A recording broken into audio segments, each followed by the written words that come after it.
Now अब हमारे पास है क्वेश्चन नंबर 8 और क्वेश्चन नंबर 8 हमारे पास a ray of monochromatic light is passing through a equilateral prism ABC और ये है इक्विलेटरल।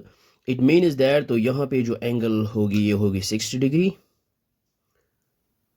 और यहाँ पे भी 60 है because this is an equilateral triangle. हम यहाँ पे बोल सकते हैं equilateral prism.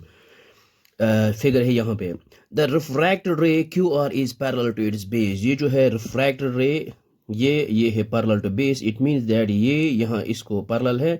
This refracted ray is parallel to BC means Q R. ये है क्यू और यहाँ पे है ये R. Q R is parallel to BC base BC and the angle of incidence I is 50। तो यहाँ पे जो है एंगल ऑफ इंसिडेंस ये है 50। Then angle of deviation is delta is. तो हमने यहाँ पे फाइंड आउट करना है एंगल ऑफ डिविएशन। तो ऑप्शंस 4 दिए हुए हैं। तो this is a minimum deviation case for an equilateral prism. अगर एंगल ए है 60 तो यहाँ पे भी 60 होगी। सो अब हम यहाँ पे क्या करेंगे, वी नो दैट ये इतना इजीएस्ट क्वेश्चन था, सिर्फ 10 सेकंड में ये हो सकता है। और सो हम यहाँ पे सॉल्यूशन में डायरेक्ट लिखेंगे we know that angle of incidence is equal to angle of emergence. तो ये भी आएगा E is equal to 50। So ये हमने यहाँ पे लिखा है angle of incidence is equal to angle of emergence. So I is equal to E आएगा और ये आएगा 50।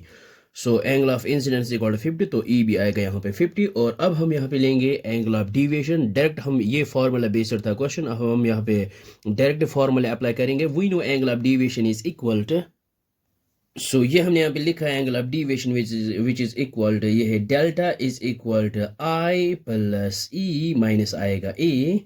सो ये आएगा which is equal to I है यहाँ पे 50 और E भी है यहाँ पे 50 और A जो है वो है 60। सो ये आएगा हमारे पास delta is equal to 50 plus 50, ये आएगा 100 माइनस आएगा 60 डिग्री। सो ये आएगा 40 degree. So it means that option C is correct है। सो इतना आसान क्वेश्चन था ये। सो आई होप आपको ये समझ में आया होगा, ये बहुत ही आसान है। So thanks for watching this video.